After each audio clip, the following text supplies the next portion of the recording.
Patalo fatu Teleiai whaftai le angale lei o le atua o toi te tai mai foi lo soifua pe a apa atu i le imata upolo o tātou ta pisai. Ia ma mai pea le taimi tā o laua fionga le te whono. O lo mwhai ona tā ale angai ma whale ma tala. A wā le whaafonga Samoa. Ia me se fo ilana tā pua i sila mai moa mai lunga o api o fōringa ma le TV. Ma lolo se fo manuia a mriu mai ile tā taleroanga le rei aso. Ia, whatalo whatu da nganga whalalo le ia teua. Ia mai se fo ia le whaafonga anga le tāntu tunu. Ia le nganga ifo Faiva foi matute o le rei aso. Whamoe sa manuia le nganga e o Faiva le tae ao. Ia, ma ngai mai e fo ile nei teimi o le whaatawhiti o le tele o ngā ruenga o le nei vai aso. Nā mai le tau mawhainga e lau tō wha. Ia, Teleiai foi tute le ia taua. Ai peu o tale toi fia moe le teibili nei. Ono leo wa vai atu ua toi au se anga. Ia ona tau leo le wha moe ba iei foi ia tala fia Samoa mai le so. Le official fai pule ia te anau tu yono. Ia le fōlinga mai o le whai unga le masina nei. O le a whai ele tō lau longa, lona tolu o lona winga.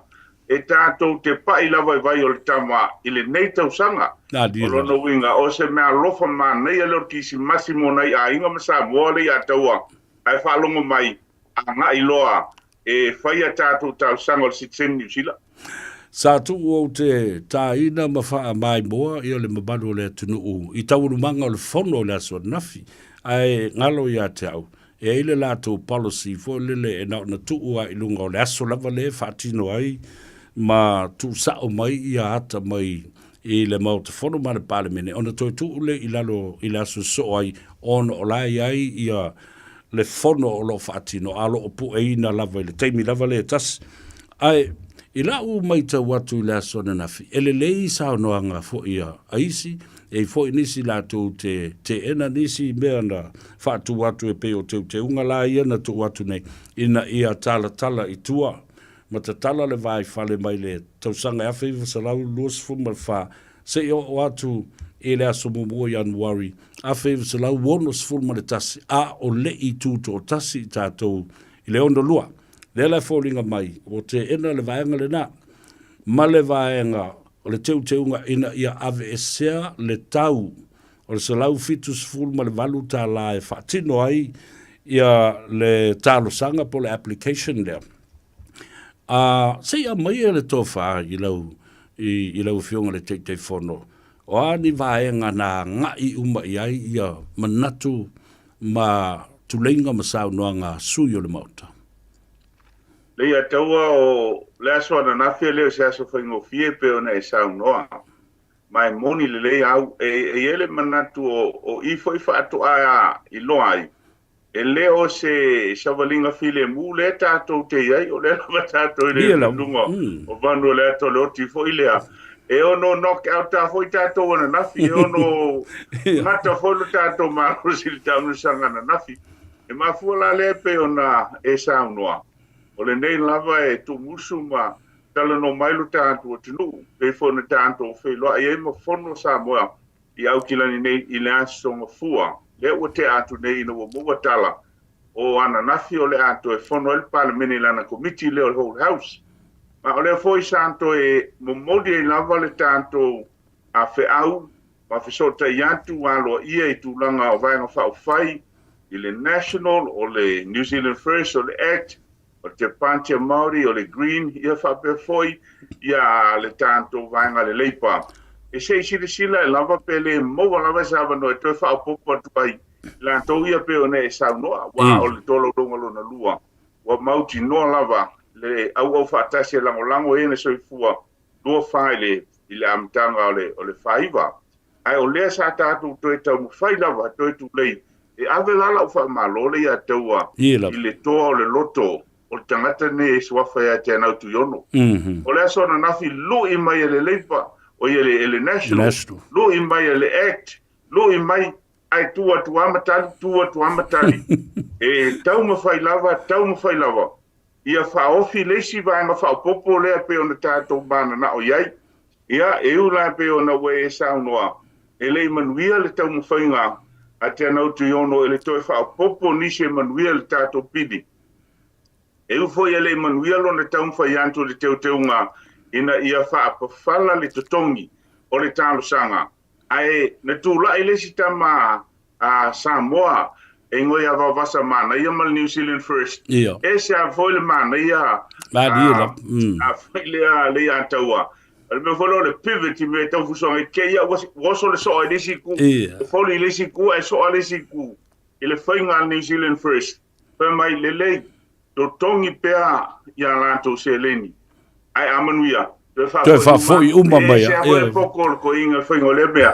Na ono pe fa malia le National Mal Act ia to tongi. Ai maila nei teu teunga. Ai amai amanuia. Koe ave umaku ko inga malo maku ia via le tua. Na tau foi ai o le so na fili atau. Mali lava. Ta ua tele le tatu tu. Ai pea e lava la ina ua. Ave sea mai ia vaenga na o teunga ia. Ai tatu te tatalo pea ma fa moe e le inga e mai se le musu ia o tatu te tai e le toa tele o tangata nei. Whaftai fo i awa o te lolo no whatalo le atunu o ina ia maua se file mu. O le ala le talitanunga i lau whionga le teitai whono. Lewa uma na tātou whale ma whono ma au mai fo le tō whale atunu o nā whio mai le tātou whontanga le nā. O le a tātou māli lie ai ia lea manu ua ulu mo le nei taimi. Iai isi fo i fusuanga, ma isi fo i tāmirisanga e whaia mulimuli ane. Ona ua tātou vava ai le taimi.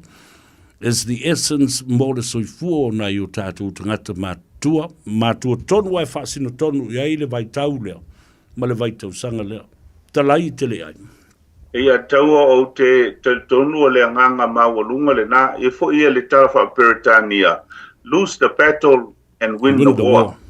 Ua le mawhai o na whaamaliaina ia le whaofiantu o descendants po alo mawhanau. Ai o le mea sili fo i o na taua, le fo i e au mai e whina ngalo tātou dru. I toso pele nei whinaunga. Pana tua ua whansi furu rua tau sanga. Talu mai ia le teimina whaile tūla whono ma ave se ai. Ia o whinau pea, le tō telefo i ua whailangi nisi o lo soifo pea, nisi o ua tātou tūla i manganu lue. O le manunga, i toso pea le nei whinaunga, i le tau mwhai nisi vaenga, a o lea lava e saule maa le alo le soifo le tangata mutua. Ai o inala i ele anganga whaafitai, i le mai tau.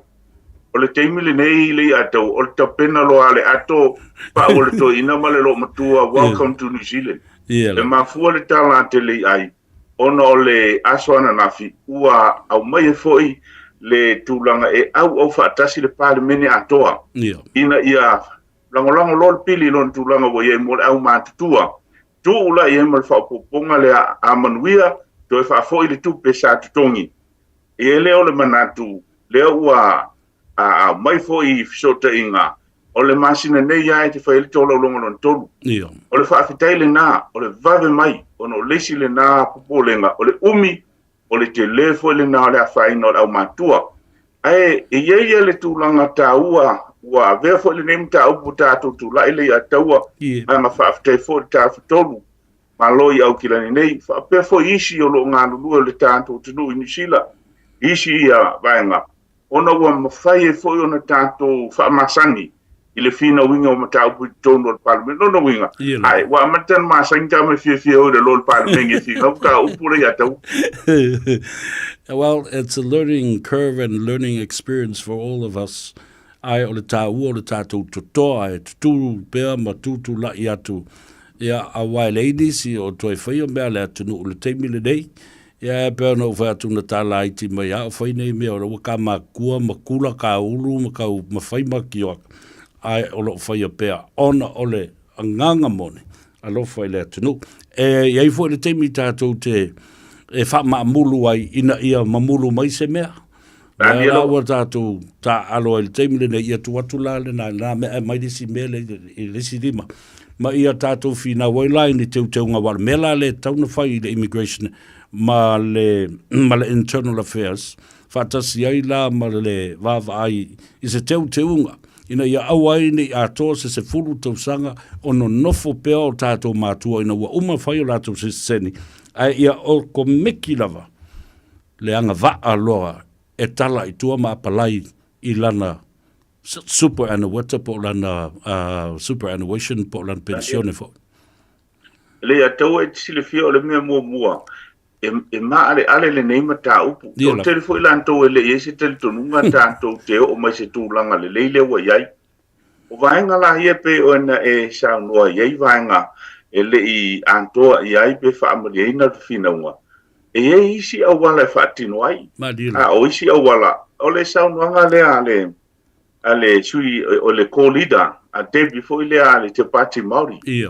A pale mai te pati Māori i seisi whainga malo fo ilea o le a avea ma malo. E no fo e toi langa le mata upule ne e toi whapopo ma mea ia misi. Mai se a mea ia o alo mwhanau ti Senate. O lono winga. O lai lava i aia le lao. Pe atusa le whingalo le tuan. Whawhani toi whai. E ei vaenga fo i peo mewe sa uno i superannuation ma mea whapena. E ma whai lava le whainga malo. Ia na ia policy. Ia ona whapea. O le la a sui le policy le a mo e na soi foi Samoa. O e na manu ia mai le mata upu lea. Ave ese na sulto sang e iai isi a wala foi on fatino ai vaenga ia taua. Ai o le taua. Pe mo mua a wala lava nei ngalo le nganga whaafitai a tuiono. Wa ana le ma fai ona fai ia le nei whaamoe. Manu whapene ia le se me tātou te talanoa i le fui se me o tātou maua. Whaafitai la le nei a li. Fase lua tau sanga o fina o pia Samoa. Ai lewa sau ia le lautonga. Wha o tātou i kanana pio talo tusi pa ia foi lea a le antaua. Ia o le wha amalo ma le wha afitai le nā. Ma le tuli mata i atu. E le te tauna i se toi. No whaka koe kaunga malanga umai Wellington e le antaua. O le tō laulonga lonton. Ma dia lava tele. Ai ese le wha loto tele tangata i a te au. Ai mese foi o le whaafonga tāpua i me le tātou o tunu. I le Samoa o le tala sa o le nā. Toi tāsi a le tātou laa i le si tū. Ia ona tātou patipatia la ia lea. Ai, wa leo te lo le whanongolongo mai ia Samu lea California. O ia leo le whailautusi o le whaafalitui o le Pasifika ma Samoa. I te tonu o le pāti whaupwhai le Green. Le ngona le nganga whaaftai. Samu, if you're listening, we want you to take and convey our greatest gratitude and appreciation to Honorable Te Anau Tuiono for such a wonderful, wonderful man and his courage to bring this forth. Whatever. O lea laua e talanoa mai Teleiai. E re umai I kakofusuanga le mele. Tātou te e aluan fo I toi la langa I fo. E nisi pāti, ma nisi teime lumanai. And that's another fight for another day, Teleiai. Le ataua e se fo le manai o le porkiki lantou ia pe a fai te bala malama. A uma na misa o mai fusi. A uma na finau pāti ia tātou atu tātou te fusi. O le moli mau e fo ia le pale mene. E matautia le nei mata upu. Ona ua pau le nei o se mata upu se members bill. A se tangata fo ilea a vai tutonu. Wa au whaatasi ai. E iai le manino o le pale mene. E le ma whaintal notu I ono I o le New Zealand First o le National Maisi. O na iei vāo pāti. A o le ilo le leia lalo. E iei le ausuru ia le whewa iei le vālea. A upangaku a opo mai a palm chip whama wholea le. Ia le spokesperson o le act. Ia o mai tawa tawa. Ia fusi ma Barbara Edwin wholea le. E tali e la I sota inga mai. E iei le mele mātou te mua atala. E iei to ina Samoa ia whewa I le vālea. E ilongo fio Samoa. Laka whaisonga I miki mai whai I e whewa I solo ai. Ia e whapena o Faiva o fitiri lilo. Ai o le ata maile nā. E le whape o le awha misa te mi uma. E te me whinau muta upo. E fwoi teimi. Tātou te fusi. Ue wa aila le ta alo to ino wa wasa mana ia. Sau.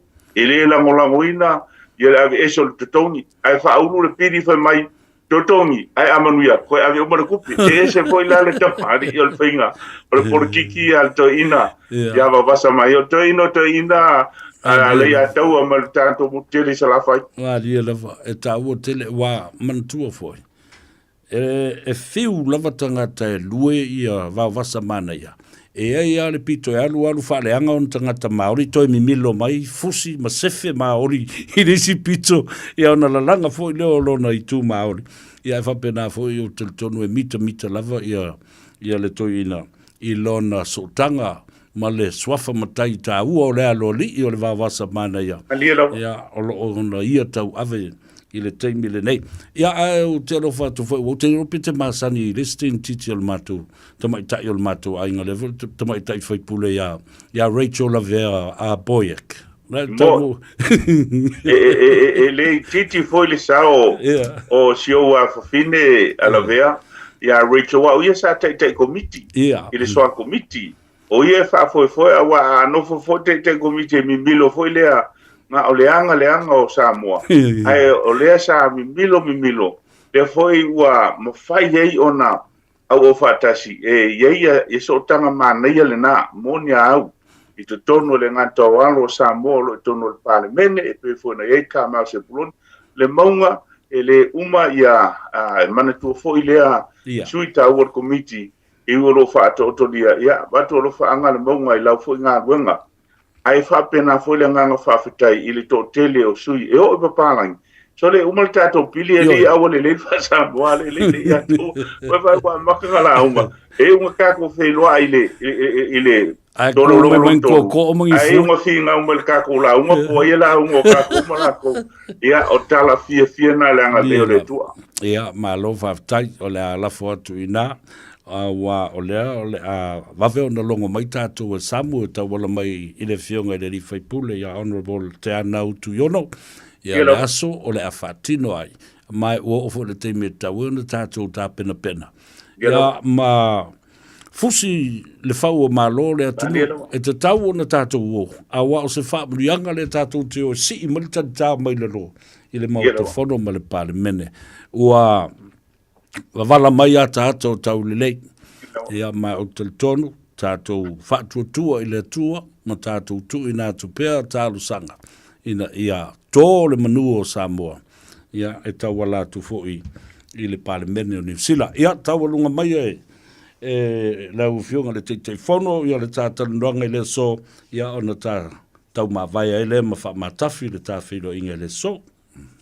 Taile a tau a Samoa, ia o le upula valtusi o lava nei ai te i tātou o le vi inga fo i le tua a whaafitai lo tōtu lai whaafitai le whaongaina fo i o lo mātou vai ia i lātou umasa ngā lulu e tau whaile nei ia whaamoemoe o lea ua e o i saina o lo iei o tātou tangata o so tai mai ka nata pa mai le whaamalo ono o lea ua iloa o le amanuia nei o lātou mātua pe fo le tō tele o lo alana i New Zealand ma Australia, Amerika, pe fo i Samoa ai ma eu fo i ia whisota inga mai a whai e iei nisi o lo whaaponga mai e fia moa sau kopi e se tāwale a tau o le eo sau kopi le poti le nei ale soa komiti langa o lo o whaasolo ai whaamomonga o le history ma mea tutupu i le anga o New Zealand ia Samoa le ala leo le tafo le whingalo le pāne mene so taimai le antaua pe i meri mai te le ai i le Edwin at Puni.co.nz